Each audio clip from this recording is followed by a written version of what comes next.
Hey food fans, Pitmaster Shane D back again. Today's all about the basics of jerky.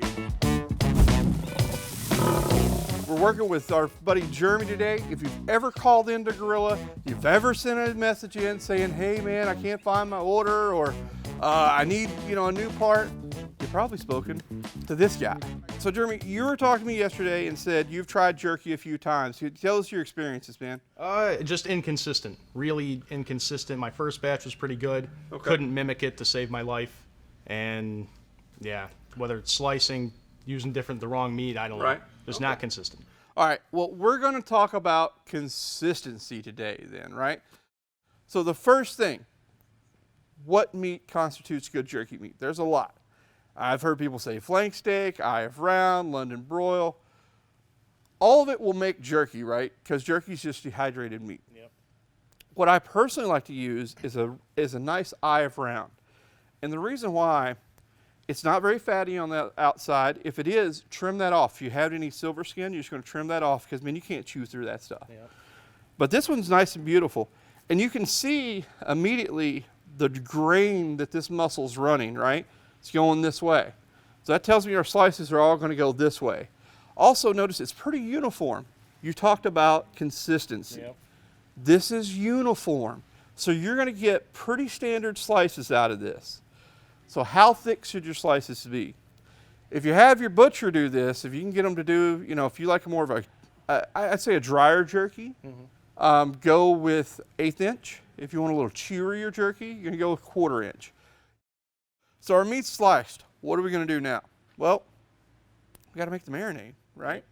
I'm gonna give you a couple recipes. The first one, I'm calling it basic jerky, ancho chili powder. It's gonna have some onion powder, some garlic powder, black pepper. I really like using the Grilla beef rub in it. And then it's just basically soy sauce, Worcestershire sauce. Listen, honey is optional in this recipe. It's just, I think it rounds it out a little bit. I like a little touch of sweet on my jerky, just a touch. All right, so we got all the players in the bag here.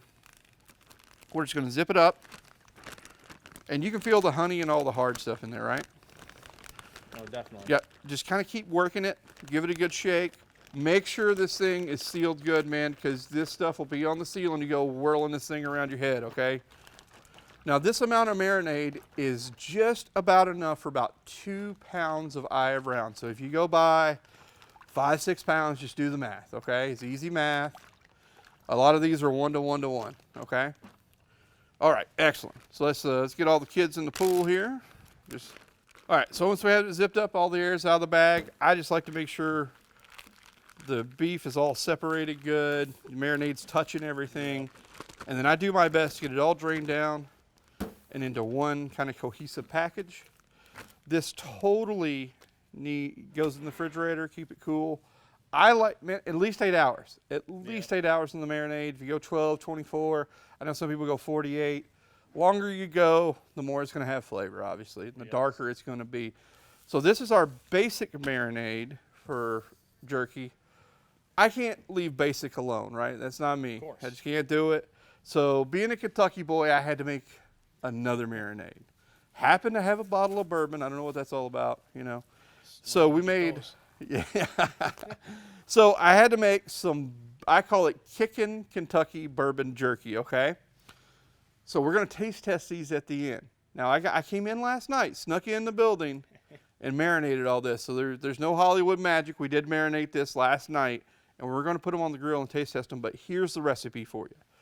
You're gonna need a 1/4 cup of bourbon. Don't use the cheap stuff here, right? You need at least 1 tablespoon of molasses. If you like it sweeter, double that up. 2 tablespoons of brown sugar, 1 teaspoon of black pepper, a 1/4 cup of soy sauce, tamari or ponzu, up to you again, 2 tablespoons of Congo kick, 1 tablespoon of Grilla beef, and 2 teaspoons of red pepper flake. That's it. The trick here, right? The whole point of jerky is drying out jerky. So putting it on too wet helps no one. So all we've done, take our cutting board, lay down some paper towels underneath our wire rack. Jeremy, you can pop the bag, man. Just give each piece a little shake. You can use tongs, you can use your hands, whatever. It's all good. And you'll notice these pieces are bigger. We had the butcher cut these. And by looking at it, He cut it the wrong way. How do we know, Jeremy? Any guesses? Long? You see the muscle fibers going this way? Yep. He actually cut it with the grain. Yep. So this jerky may not be quite as tender as the jerky you're going to make at home. And then I like to come back with a fresh coat of beef rub. And you don't have to do both sides, just do the top side.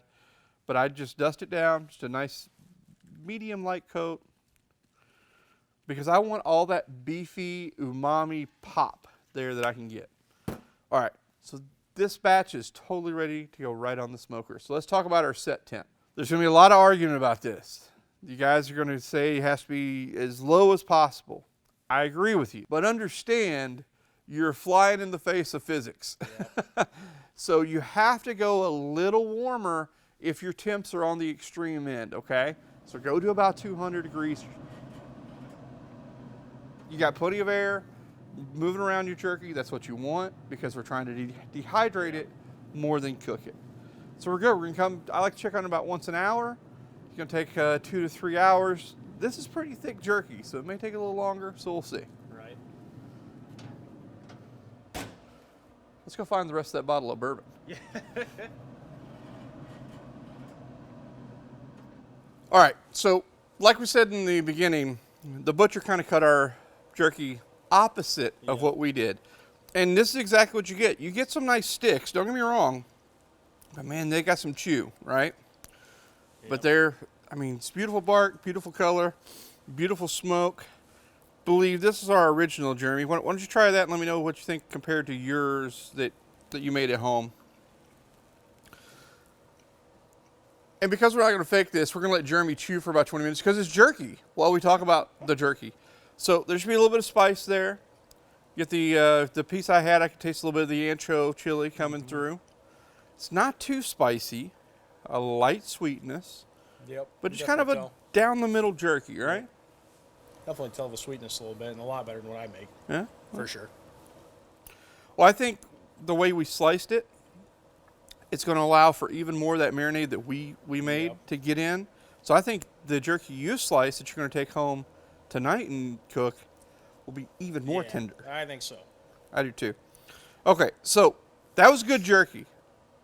But how do you make jerky better? Well, it's either got to be bacon or it's got to be bourbon. I'm from Kentucky, so let's see what's up with the bourbon jerky.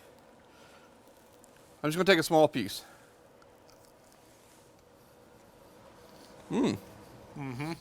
Steaky. Definitely bourbony. Oh, yeah. A little sweet. I get more from that. I do too. I do too. If you want to make this jerky at home, tell them where to find the recipe, Jeremy.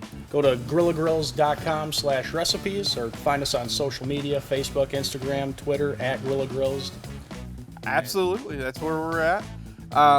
And again, we want to see you make this recipe, so tag us. If you make this jerky, if you've got a favorite jerky recipe, let us know. I'm happy to try it and see if we can maybe update this one. We're constantly updating our recipes with new photos. Maybe your photo turns out better than ours. We'll use your photo if we get your permission. But again, this is all about being part of the Grilla family, sharing knowledge, and enjoying being a star in your backyard. If you got questions, email us. Pitmaster@grillagrills.com, or if you need some customer service, grillmaster@grillagrills.com. And if you have a problem at all, pick up the phone, call us, and you're going to talk to Jeremy. He's our superstar customer service rep, and he can answer your problem no matter what it is, I promise.